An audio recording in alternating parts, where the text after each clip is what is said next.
আসসালামু আলাইকুম। রসায়ন শিক্ষার্থীদের স্বাগত। আজকে আলোচনা করব এসএসসি 2025 ঢাকা বোর্ডের 1 নম্বর সৃজনশীল। আমরা এখানে খেয়াল করি, এখানে মৌল পারমাণবিক সংখ্যা x y z তিনটি মৌল দেওয়া আছে, যাদের পারমাণবিক সংখ্যা যথাক্রমে 8, 12 এবং 15।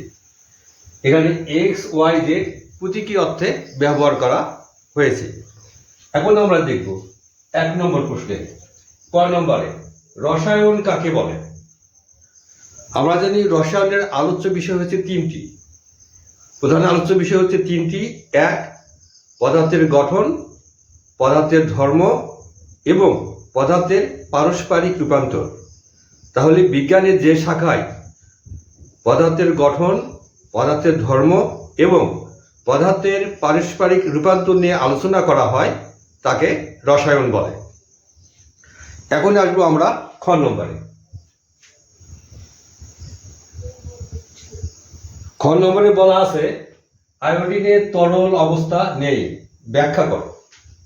আয়োডিনের তরল অবস্থা নেই, ব্যাখ্যা করো। আমরা জানি পদার্থ সাধারণত তিনটি অবস্থায় থাকতে পারে। এক হচ্ছে কঠিন, এটাকে যদি আমরা তাপ দেই তাহলে হবে তরল, আরো যদি তাপ দেই তাহলে হবে বায়বীয় বা গ্যাসীয়। বিপরীত ক্রমে যদি আমরা তাপ অপসারণ করি বা শীতলীকরণ করি, বায়বীয় থেকে হবে তরল, আরো যদি তাপ অপসারণ করি বা শীতলীকরণ করি তাহলে হবে কঠিন। কিন্তু কতগুলো পদার্থ আছে কঠিন অবস্থায় তাপ প্রয়োগ করলে আর কঠিন অবস্থা থেকে কি হবে, বায়বীয় অবস্থা রূপান্তরিত হবে, এবং তাপ অপসারণ করলে এই বায়বীয় অবস্থা থেকে পুনরায় কঠিন অবস্থায় ফিরে আসে। তাহলে কি হচ্ছে, কতগুলো পদার্থ আছে যেগুলোকে আমরা তাপ প্রদান করলে তরল না হয়ে কঠিন থেকে সরাসরি বায়বীয় বা গ্যাসীয় অবস্থা ধারণ করে, এবং তাপ অপসারণ করলে বায়বীয় থেকে তরল না হয়ে কঠিন অবস্থায় ফিরে আসে। এই ধরনের পদার্থগুলোকে বলা হচ্ছে ঊর্ধ্বপাতিত পদার্থ। তাহলে এখানে আমরা জানি আয়োডিন একটি ঊর্ধ্বপাতিত পদার্থ। একে তাপ প্রদান করলে কঠিন থেকে বায়বীয় এবং তাপ অপসারণ করলে বায়বীয় থেকে কঠিন অবস্থা ধারণ করে। এই জন্যে আয়োডিনের তরল অবস্থা নেই। এরকম আরো পদার্থ আছে, ন্যাপথলিন, নিশাদল, কঠিন কার্বন ডাই অক্সাইড ইত্যাদি। তাহলে কি হচ্ছে, ন্যাপথলিনের তরল অবস্থা নেই। কারণটা কি, ন্যাপথলিন হচ্ছে একটি ঊর্ধ্বপাতিত পদার্থ। আমরা জানি ঊর্ধ্বপাতিত পদার্থকে তাপ প্রদান করলে তরলে পরিণত না হয়ে সরাসরি বায়বীয় পদার্থে পরিণত হয়, এবং তাপ অপসারণ করলে বায়বীয় অবস্থা থেকে কঠিন অবস্থা প্রাপ্ত হয়। এই কারণে আয়োডিনের তরল অবস্থা নেই। এখন আসবো আমরা গ নম্বরে।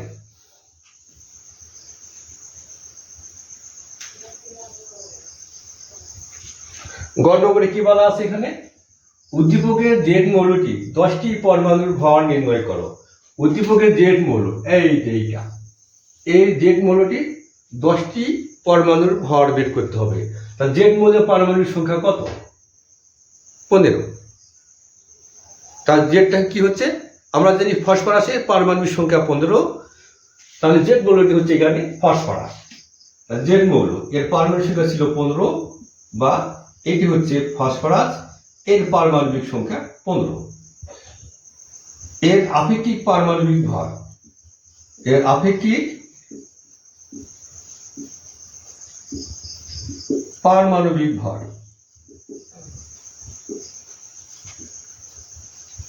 কত? 31। তাহলে আমরা এখান থেকে লিখতে পারি 1 মোল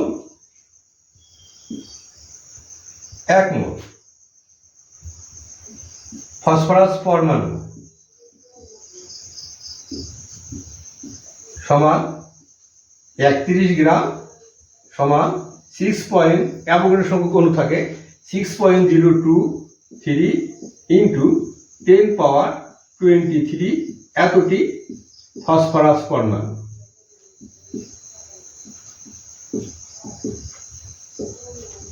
তাহলে এখান থেকে আমরা লিখতে পারি এই অ্যাভোগাড্রো সংখ্যক অর্থাৎ এতটি ফসফরাস পরমাণুর ভর হচ্ছে 31 গ্রাম।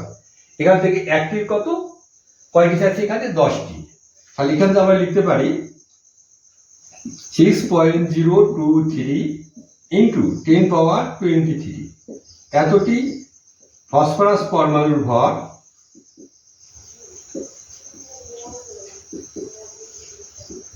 এই হলো 31 গ্রাম। তাহলে এখান থেকে আমরা একটি ফসফরাস পরমাণুর ভর 31 ভাগ 6.023 ইন্টু 10⁻23 কয়টি আছে এখানে 10টি। অতএব 10টি ফসফরাস পরমাণুর ভর 6.023 ইন্টু 10⁻23। এখন এটি গুণ করে ভাগ করে দিলে হয়ে গেল। এটাকে আমরা অন্য নিয়মেও কিন্তু করতে পারি।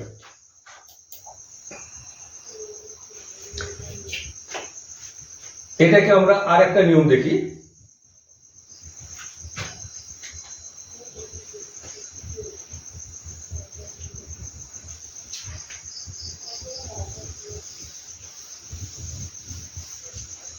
আর একটা নিয়ম হচ্ছে এখানে আমরা জানি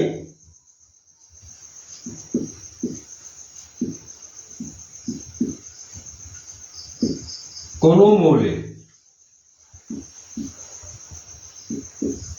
আপেক্ষিক পারমাণবিক ভর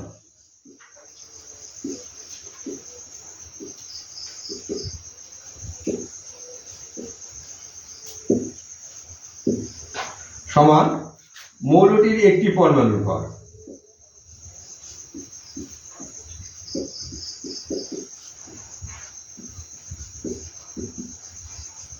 পরমাণুর ভর ভাগ কার্বন 12 আইসোটোপের ভর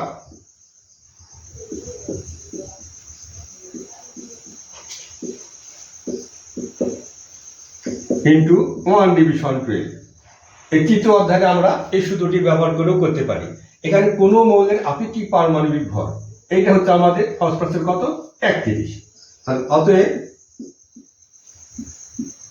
ইকুয়াল মৌলটি অর্থাৎ এখানে ফসফরাসের একটি পরমাণুর ভর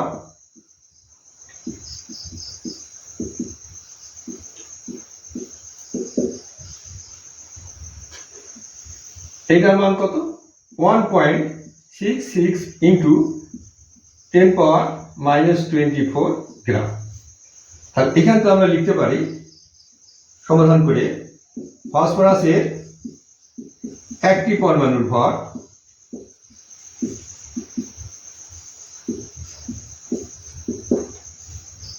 এটা নিচে 1 গুণ করে দাও 1.66 ইন্টু 10⁻24 গ্রাম। তাহলে এখানে কয়টি চাইছে 10টি। অতএব 10টি পরমাণুর ভর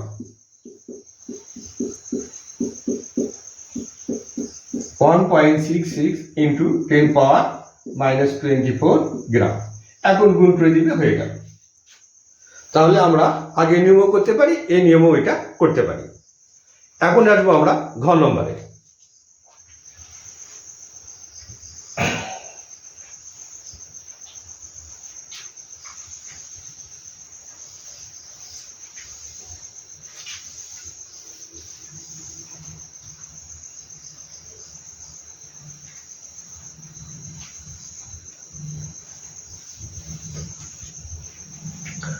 ঘ নম্বরে খেয়াল করবো এক্স ওয়াই ও জেড মৌল তিনটির ইলেকট্রন আসক্তির ক্রম বিশ্লেষণ করো। ইলেকট্রন আসক্তির ক্রম। তাহলে এখানে এক্স মৌলটির পারমাণবিক সংখ্যা কত 8। মৌলটি কি হলো অক্সিজেন। তাহলে এখানে X8 বা এটা কি হচ্ছে অক্সিজেন। তার ইলেকট্রন বিন্যাস 1s2 2s2 2p4। এরপরে ওয়াইটা হচ্ছে 12, অর্থাৎ ম্যাগনেসিয়াম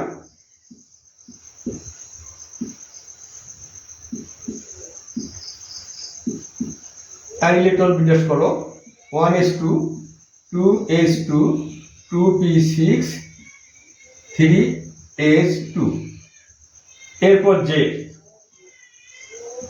এটা কি হচ্ছে ফসফরাস, তাহলে এখানে 1s2 2s2 2p6 3s2 3p3। তাহলে এখানে আমরা খেয়াল করব এখানে শক্তি স্তর কোন পর্যায়ে আছে, দ্বিতীয় পর্যায়ে শক্তি স্তর দুইটি 1 2, অর্থাৎ এর পর্যায় হচ্ছে 2,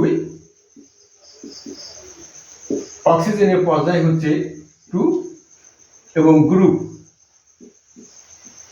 কত হচ্ছে, এখানে sp আছে, তাহলে এটা যোগ করে 10 যোগ 4 2 6 10 16।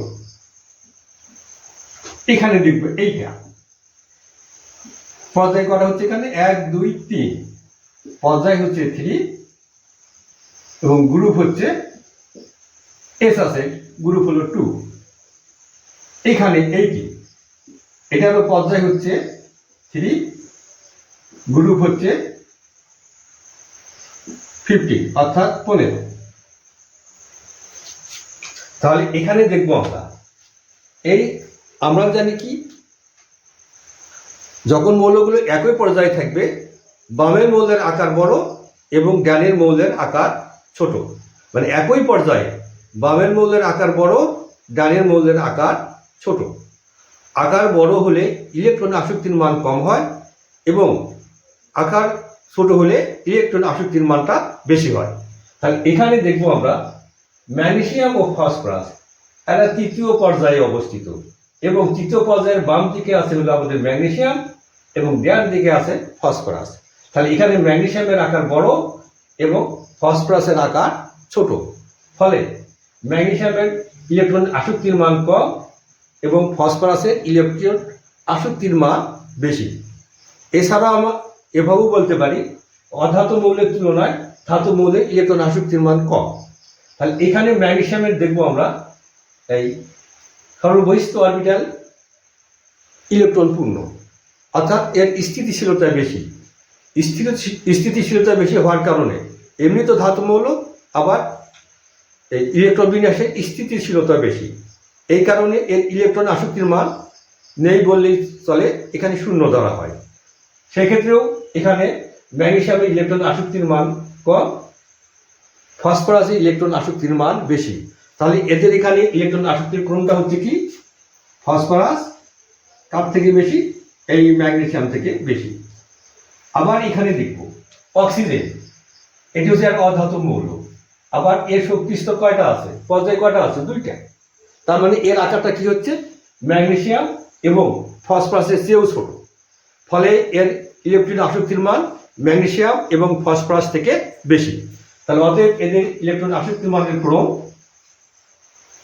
বা তাহলে এসটা কি ছিল, অক্সিজেন কি ছিল এক্স, ফসফরাস হলো জেড, ম্যাগনেসিয়াম হলো ওয়াই। এর উত্তরটা ভিডিও শেষে দেওয়া আছে। সকলকে ধন্যবাদ।